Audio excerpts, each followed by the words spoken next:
오늘은 이제 로마서의 말씀을 수요일 시간에 이렇게 살펴보도록 하겠습니다. 그래서 이제 로마서는 이신층의 교리가 집약된 아주 귀한 복음의 진수가 담겨져 있는 성경 중에서 성경이라고 할 수 있는 아주 귀한 성경이에요. 로마서 때문에 종교개혁이 일어났고 수많은 믿음의 선진들이 로마서에서 많은 은혜를 받았습니다. 그래서 오늘은 이제 여기서부터 이제 로마서 1장에서부터 살펴볼 거예요. 그래서 이제 7절까지 있는 말씀인데 제목을 그리스도의 종 이렇게 잡았습니다. 누구의 종이라고요? 그리스도의 종. 첫 번째 시간인데요. 그리스도의 종. 대제를 나눈다고 하면 4절까지는 복음이라는 것이 뭘까? 복음의 정의에 대해서 얘기를 하는 거고, 그리고 5절부터 7절까지는 로마에 있는 성도들을 사도 바울이 축복을 하는 겁니다. 축도에 대해서 간략하게 나와 있어요. 학자들에 따르게 되면 먼저 서두의 말씀을 드리면, 서론의 말씀드리면, 학자들에 따르면 서신서 중에서 사도 바울이 쓴 서신서 중에서 제일 먼저 쓴 성경은 로마서가 아니고 데살로니가 전서예요. 데살로니가 전서를 제일 먼저 썼고, 그 다음에 데살로니가 후서, 그리고 난 다음에 고린도 전서, 고린도 후서를 썼고, 그 다음에 갈라디아서, 그 다음에 누구를 썼냐면 오늘 보고 있는 로마서를 썼어요. 그러니까 사도 바울의 저작이 히브리서를 사도 바울의 저작으로 봤을 때 14권인데, 그러니까 정확하게 중간에 사도 바울의 중간에 뭐를 썼냐면 로마서를 썼어요. 그러니까 글을 쓸 때에도 우리가 어떤 글을 쓸 때 처음에 글을 쓴 거하고 맨 마지막에 글을 쓴 거하고 달라요. 그쵸? 한가운데 썼다라는 얘기는 무슨 얘기인가 하면 사도 바울의 신앙과 모든 사상에 집약된 아주 귀한 말씀이 로마서라고 하는 거예요. 그래서 사도행전 다음에 순서대로 따진다라고 하면 데살로니가 전서가 와야 될 것인데, 역사상 순서로 따지면, 그러나 그렇게 하지 않고 뭐가 먼저 왔어요? 로마서가 왔어요. 로마서. 그만큼 로마서는 사도 바울의 그 모든 것이 다 집약된 성경이에요. 집약된 성경. 로마서는 그래서 굉장히 중요한 성경 가운데 한 구절입니다. 그래서 이렇게 얘기하고 1절부터 보시게 되면 복음이라는 것이 무엇일까? 이렇게 정의를 내리고 있는데, 1절 보시면 사도로 부르심을 받았다라고 되어 있어요. 1절 한번 읽어보시겠어요? 예수 그리스도의 종 바울은 사도로 부르심을 받아 하나님의 복음을 위하여 택정함을 입었습니다. 예. 자기를 소개를 하고 할 때 사도 바울이 예수 그리스도의 종 바울은 이렇게 소개를 하고 있습니다. 종은 세 가지 특징이 있다고 할 수가 있어요. 종은 자기를 위하지 않고 누구를 위해서 사는 사람이죠? 주인을 위해서 사는 사람이에요. 그리고 또 두 번째는 어떤 특징이 있을까요? 자기 뜻대로 하지 않고 누구 뜻대로 하는 사람이죠? 주인의 뜻대로 하는 사람이고, 또 자기 소유가 없고 오직 누구 것만 있어요? 주인 것만 있는 사람이에요. 그러니까 일평생 사도 바울은 이 예수 그리스도의 종으로서 그 모든 것들을 다 하나님께 맡기고 예수 그리스도의 종의 위치에서 그 모든 일들을 잘 감당했다는 사실을 이 말씀을 통해서 얘기하고 있는 그런 말씀이기도 해요. 진실로 사도 바울만큼 사도 중에서도 그렇고, 기독교가 지금 2000년의 역사를 자랑하고 있지만 수많은 믿음의 선진들과 수많은 종들이 일어났지만 사도 바울만큼 충성된 종은 없었어요. 전에도 없었고 또 앞으로도 없을 겁니다. 그만큼 대사도였고 하나님께서 귀하게 쓰셨어요. 참으로 귀하게 썼습니다. 또 구약 성경에서 이 하나님의 종, 그리스도의 종이라는 표현은 하나님께서 특별히 지명해 가지고 대단한 은혜를 베푼 사람들, 곧 하나님의 사람이라는 얘기를 할 때의 종이라고 했어요. 하나님의 종. 그러니까 종이라는 얘기는 노예, 그러니까 그런 의미보다도 하나님께서 특별히 지명해 가지고 그 일을 하도록 맡긴 사람. 그러니까 사도 바울이 지금 하나님의 종, 그리스도의 종이라고 얘기하는 것은 어떤 걸 가지고 있는 걸까요? 대단한 긍지를 가지고 있는 거예요. 자기가 그리스도의 종이 됐다라고 하는 것은 굉장히 중요한 그런 말씀을 지금 보고 있는 거예요. 루터라고 하는 사람이 있어요. 루터. 종교개혁 가운데 종교개혁자 중 한 사람인데 예수 그리스도의 종이라는 표현을 가지고 이렇게 표현을 했습니다. 뭐라고 표현을 했냐면 예수 그리스도의 종이라는 말은 정말 산천초목도 떨리게 할 만큼 두려운 직분이다. 이렇게 얘기를 했어요. 예수 그리스도의 종으로 살아간다라고 하는 것, 참으로 귀한 일이라고 하는 겁니다. 루터가 이렇게 얘기를 했습니다.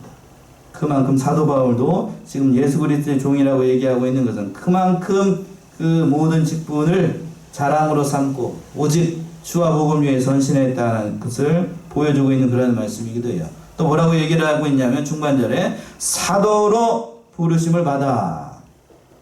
특별히 예수 그리스도의 종 중에서도 누구로 부르심을 받았다고요? 사도로 부르심을 받았다라고 하는 것은 굉장한 은혜예요. 굉장한 은혜. 사도라고 하는 것은 예수님께서 직접 부르신 사람들을 가리켜서 사도라고 얘기를 합니다. 사도라고 하는 것은 자기가 되고 싶다고 되는 게 아니에요. 갈라디아서 한번 봅시다. 갈라디아서 1장 1절 조금만 넘겨보시면 갈라디아서 1장 1절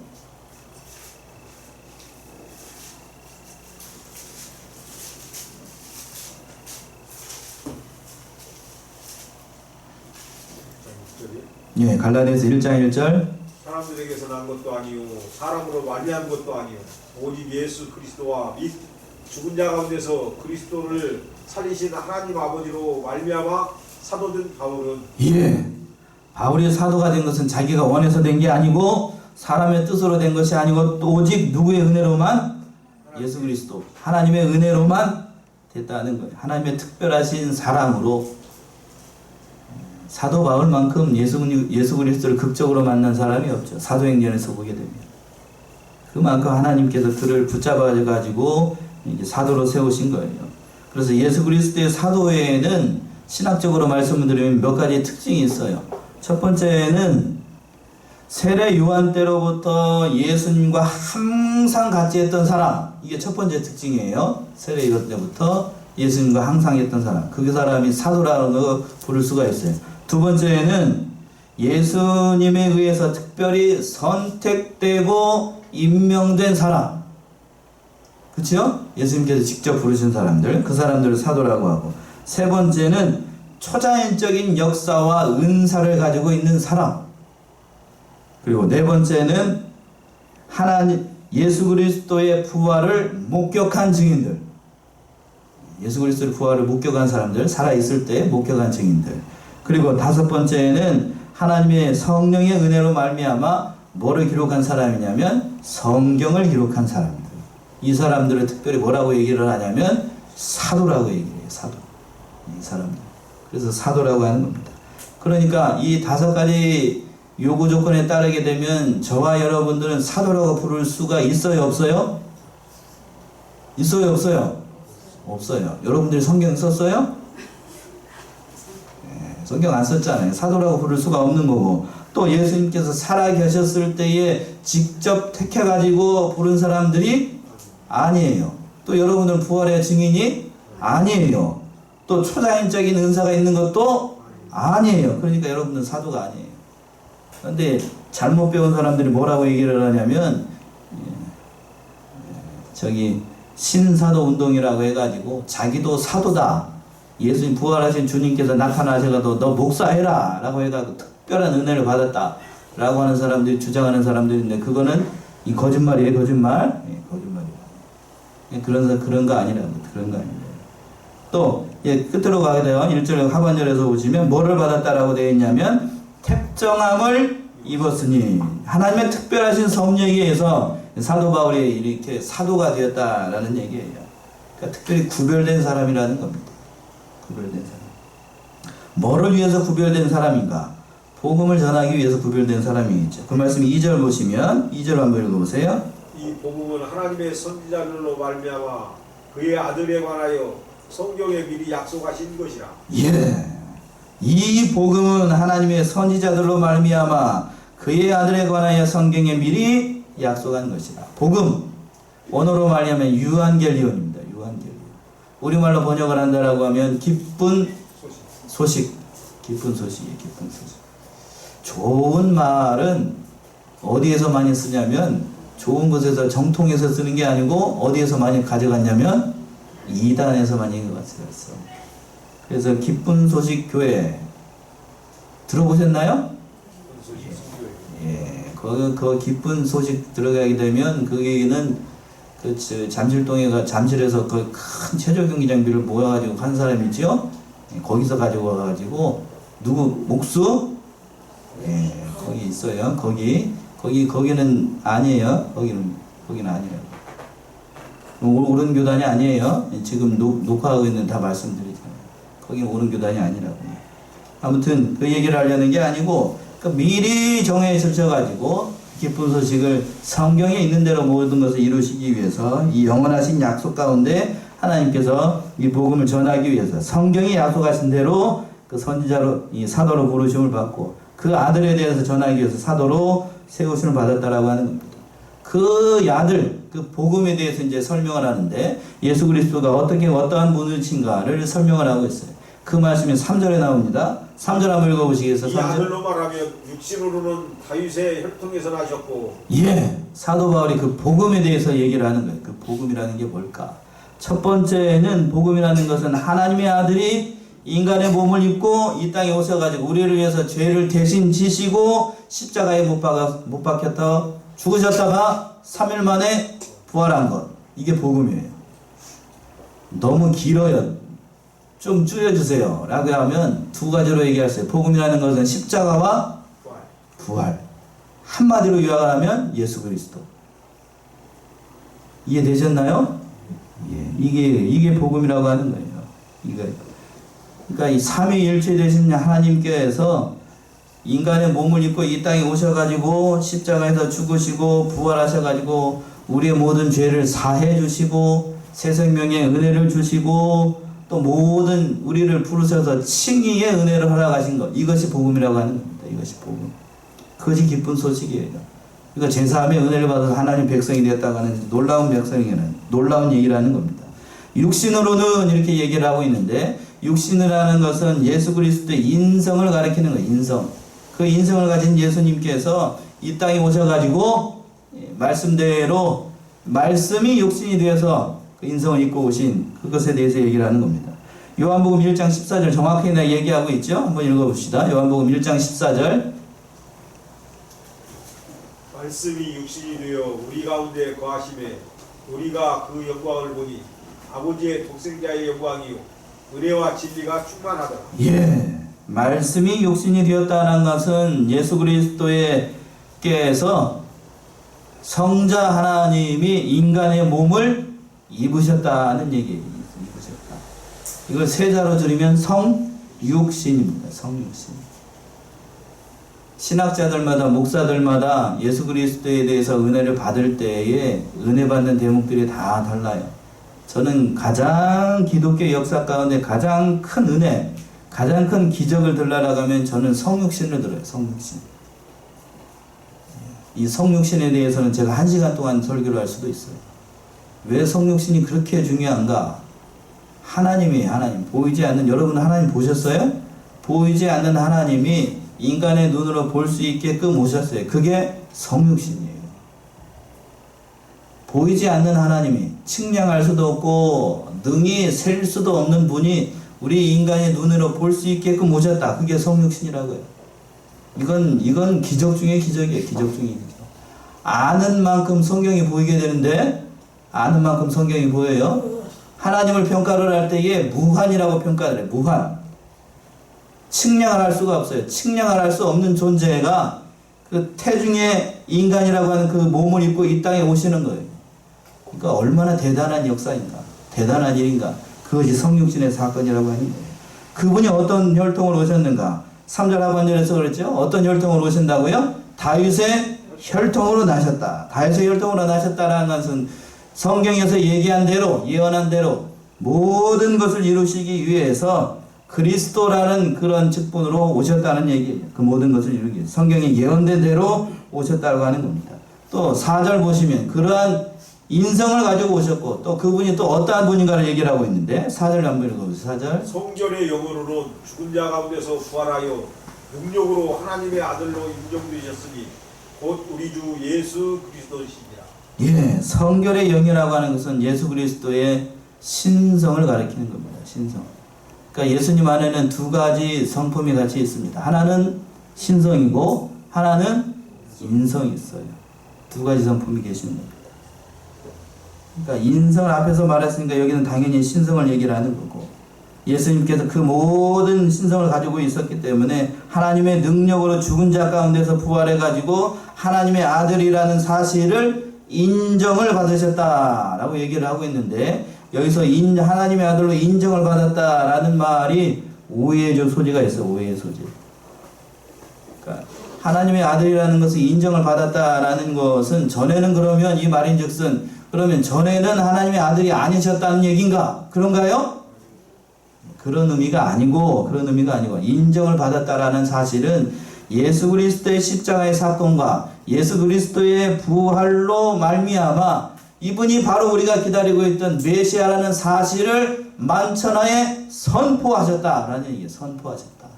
그게 인정을 받았다라는 거예요.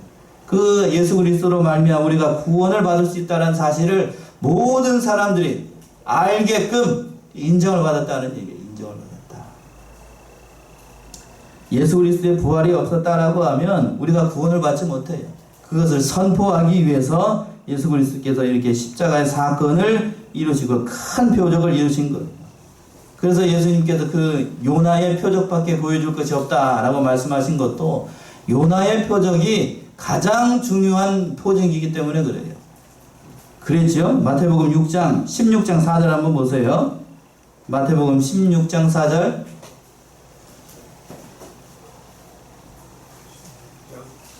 마태복음 16장 4절. 악하고 음란한 세대가 표적을 구하나 요나의 표적밖에는 보여줄 표적이 없느니라 하시고 저희를 떠나가시다. 예. 악하고 음란한 세대가 표적을 구하나 요나의 표적밖에는 보여줄 표적이 없느니라 하시고 저희를 떠나가십니다. 요나의 표적밖에 보여줄 표적이 없다는 것은 예수님께서 많은 이적을 보여주셨어요. 많은 이적을 행하셨지만 예수 그리스도의 십자가와 부활을 믿지 못하는 사람들은 아무리 많은 다른 표적을 보여줘도 그거는 헛일이라는 얘기입니다. 그러니까 믿음이 연약한 사람들 가운데 그런 것이 그렇게 얘기하시는 분들이 있어요. 예수님의 말씀을, 하나님의 말씀을 듣거나 보거나 이렇게 들려주시면 제가 믿겠습니다 라고 하는 사람들이 있어요. 가끔 그런 사람들 만나지요? 여러분들도 가끔 그렇게 기도하셨나요? 저도 한번 그렇게 기도한 적이 있어요. 한 번만이라도 하나님 말씀 그 음성을 한번 들으면 제가 좀 믿음이 견고해질 것 같습니다. 들려줬을까요? 안 들려줬어요. 그런 사람들에게 들려줬다고 해서 그것이 믿음을 바로 세우는 것인가? 그렇지? 않다는 얘기예요.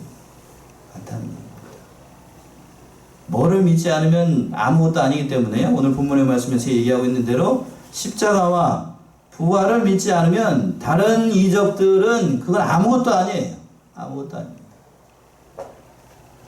우리가 이 사실을 깨닫고 참으로 십자가 부활의 사건을 우리가 확실히 믿고 그 말씀대로 우리가 걸어가야 되겠습니다. 5절 한번 읽어보세요. 5절. 그로 말미암아 우리가 은혜와 사도의 직분을 받아 그 이름을 위하여 모든 이방인 중에서 믿어 순종케 하나니. 예. 그 예수 그리스도로 말미암아 우리의 모든 죄를 해결하시기 위해서 이 땅에 오신 예수 그리스도로 말미암아 사도 바울이 지금 직분을 받았다라고 하는 거예요. 무슨 직분을 받았는가? 5절 다시 한번 보시면 그로 말미암아 우리가 은혜와 무슨 직분을 받았대요? 사도의 직분을 받아 그 이름을 위하여 모든 이방인 중에서 믿어 순종케 하나니. 지금 예수 그리스도로 말미암아 자기가 사도가 된 것, 그 은혜의 직분을 받은 것, 그것에 대해서 지금 사도 바울이 얘기를 하고 있는 겁니다. 이 로마서는 그러니까 한 구절 한 구절 한 절 한 절 한 절이 논리적으로 증명이 돼요. 논리적으로. 그러니까 어떤 한 구절 한 구절이 계속해서 연결이 되기 때문에 마치 연결고리처럼 연결이 돼서 굉장히 논리적이에요. 이것을 잘 이해를 하게 되면 어디가 시원해지냐면 머리가 시원해집니다. 그래서 로마서를 보게 되면 참으로 많은 믿음의 선진들이 로마서를 그렇게 좋아했던 이유가 뭔가 하면 사도 바울의 신학의 정수 그리고 기독교 신학의 정수를 알 수 있기 때문에 이 말씀을 그렇게 많이들 사랑하고 또 이 말씀을 통해서 은혜를 많이 받았던 거예요. 오늘 본문의 말씀에서 그렇게 얘기하고 있는 거예요. 내가 그리스도의 사도로 직분을 받은 이유가 뭔가? 이방인의 사도로 부름받은 이유가 뭔가? 그 직분을 전하고 그 복음의 말씀을 전하기 위해서 우리가 이렇게 은혜를 받았다라고 하는 거예요. 이러한 은혜를 받은 것은 나만이 아니라 로마에 있는 너희들도 그 은혜로 말미암아 그리스도의 것이 되었다. 부르심을 받았다라고 사도 바울이 얘기를 하고 있어요. 그 말씀이 6절에 나옵니다. 6절 한번 읽어보시겠어요? 너희도 그들 중에 있어 예수 그리스도의 것으로 부르심을 입은 자니라. 예. 너희도 그들 중에 있어 예수 그리스도의 뭘로? 예수 그리스도의 것으로 부르심을 입은 자니라. 이렇게 얘기를 하고 있습니다. 예수 그리스도의 것이라고 하는 것은 예수님께서 특별히 지명하여서 부르신 사람이라는 얘기예요. 예수 그리스도의 피로 값주고 찾으신 사람들. 그런 사람이 되었다라는 거예요. 고린도전서 6장 19절과 20절 한번 읽어보시겠어요? 고린도전서 6장 19절 20절.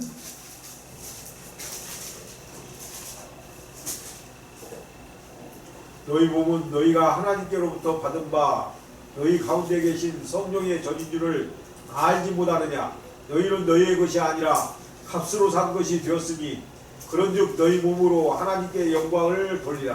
예, 값으로 산 것이 되었으니 그런즉 너희 몸으로 누구에게 영광을 돌리래요? 하나님께 영광을 돌리라. 무슨 값을 주고 샀을까요? 예수님의 피값으로 산 사람들이다. 부르심을 입었다. 신자가 되었다라고 하는 것은 예수님 그리스도의 피값으로 말미암아 부르심을 받은 자라고 얘기를 하고 있어요. 1절 다시 한번 보세요. 1절과 6절에 무슨 차이가 있을까? 1절 다시 한번 보시면 1절 보세요. 1절 예수 그리스도의 종 바울은 뭘로 부름을 받았대요? 사도로 부르심을 받았고 그리고 자기를 종이라고 소개를 하고 있고 사도로 부르심을 받았다라고 얘기를 하고 이것은 뭔가 하나님의 복음을 위하여 택정함을 입었다라고 얘기를 하고 있죠. 그런데 6절은 어떻게 얘기를 하고 있는가 보세요. 똑같은 문장인데 어떻게 얘기를 하고 있어요? 너희도 그들 중에 있어 뭘로? 예수 그리스도의 것으로 부르심을 입은 자니라 라고 얘기를 하고 있습니다. 그러니까 여기서 예수 그리스도의 것이라고 하는 것은 1절에서 얘기하고 있는 예수 그리스도의 뭐라는 얘기죠? 종이라는 얘기예요. 예수 그리스도의 종, 또 예수 그리스도의 것, 사도 바울은 그렇게 얘기를 하고 있는 거예요. 자신은 예수 그리스도의 종이라는 얘기고 너희는 예수 그리스도의 것으로 부르심을 받았다라고 하는 겁니다. 참으로 예수 그리스도의 것으로 부름을 받고 예수 그리스도의 종으로 부름을 받았다는 사실이 얼마나 큰 은혜인지 사도 바울은 그걸 지금 설명을 하고 있는 거예요. 로마 교회는 이 로마서는 사도 바울이 어디서 썼냐면 로마 그 고린도 지역에서 고린도 전sek에서 사도 바울이 그 겨울을 보내고 있을 때에 그 기쁜 소식을 전하게 돼요. 이 배경을 사도행전에서 우리가 전했었는데 저는 여러분들 기억이 나실지 모르겠어요. 사도 바울이 이렇게 그 마게도니아 지역으로 이렇게 넘어와 가지고 유럽으로 넘어와 가지고 그 마게도니아 그 아테네로 들어가게 되죠. 아테네로 들어가 가지고 거기에서 모든 철학의 중심이고 모든 역사의 중심이었던 거기에서 하나님의 복음의 말씀을 전했어요. 그러나 그 아테네에서 성경에는 아덴이라고 나오죠. 아덴에서 믿는 사람들이 많았어요, 적었어요? 많았어요? 도품꾼을 가지고 갔는데 믿는 사람들이 많이 일어났다고 그랬어요? 적게 일어났다고 그랬어요? 적게 일어났어요. 적게 일어났어요. 그리고 난 다음에 사도 바울이 거기에서 모든 행장을 꾸려가지고 쭉 그 무거운 마음을 가지고 어디로 내려왔냐면 내려온 곳이 어디냐면 고린도였어요. 고린도. 때마침 내려왔는데 그때가 언제냐면 역사에서 보게 되면 그때가 겨울이었습니다. 사람도 사도 바울도 사람인지라 부품은 꿈을 가지고 그 아테네에서 하나님의 말씀을 전했음에도 불구하고 믿는 사람들이 많이 일어나지 않았어요. 그러니까 사도 바울도 사람이니까 섭섭한 마음이 들었을까요? 안 들었을까요? 안 들어요? 들지요.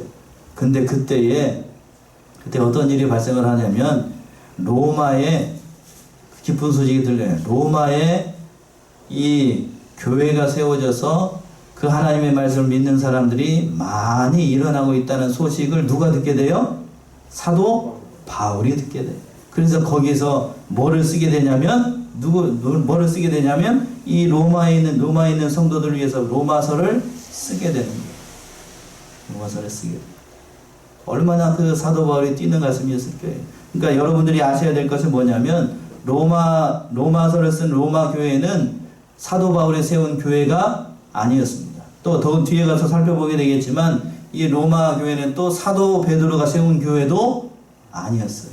누군가가 세운 교회였는데 그곳에 그 이방 가장 어렵고 환란이 많은 그 로마 한가운데 로마 교회가 세워져 나가고 있다는 소식을 듣고 난 다음에 사도 바울이 기쁜 마음으로 이렇게 말을 한 거예요.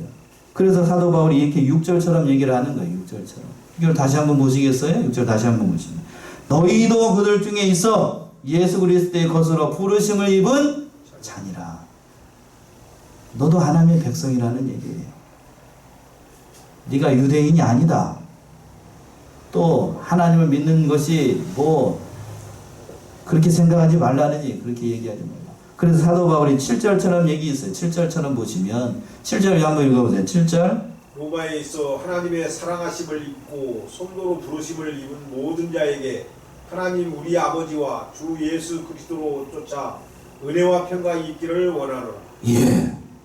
사도 바울의 그 로마에 있는 사람들을 생각하고 사랑하는 면이 고스란히 등장하는 말씀이 6절과 어디요? 7절이에요. 7절. 너희가 하나님의 부르심을 받았다. 그리고 난 다음에 7절 뭐라고 설명을 하고 있어요? 로마에 있어 하나님의 사랑하심을 입고 뭘로 부름을 받았다고요? 성도로 부르심을 입은 모든 자에게. 앞에서는 그랬어요. 1절에서는 그리스도의 종이라고 얘기를 하고 6절에서 뭐라고 그랬고 그리스도의 것이라고 얘기를 하고 7절에서는 뭐를 입었다고요? 성도로 부르심을 입었다. 저 같으면 여기다 동그라미 하나씩 해주겠네. 참 중요한 표현이죠. 우리가 이런 사실을 입어서 예수 그리스도의 은혜로 말미암아 우리가 그리스도의 종이 되고 그리스도의 것이 되고 성도로 부르심을 입었다는 사실이 얼마나 큰 은혜인지 우리는 늘 그러한 은혜 가운데 사니까 여러분들이 잘 모르는 것 같아요. 그렇죠? 그러나 로마에 있는 그 사람들은 사도 바울의 이 편지를 받았을 때에 얼마나 대단한 은혜를 받았을까 한번 생각을 해보세요. 로마에 있는 그 믿음의 형편이 어땠는가? 핍박의 이루 말할 수가 없었어요. 말할 수가 없었어요. 그러니까 사도 바울이 이렇게 로마서를 써가지고 격려해주는 이유가 거기 있었어요. 참으로 로마에 있어가지고 로마에 있다는 얘기는 무슨 얘기인가? 너희가 환란의 중심 가운데 있다는 얘기. 환란의 중심 가운데. 그러니까 성경에 있는 이 말씀을 한마디 한마디로 놓칠 수가 없습니다. 로마에 있어 가장 어렵고 힘들고 괴로운 곳에 있는 너희가 하나님의 사랑하심을 입고 뭘로 부름을 받았다고요? 성도로 부르심을 입었다.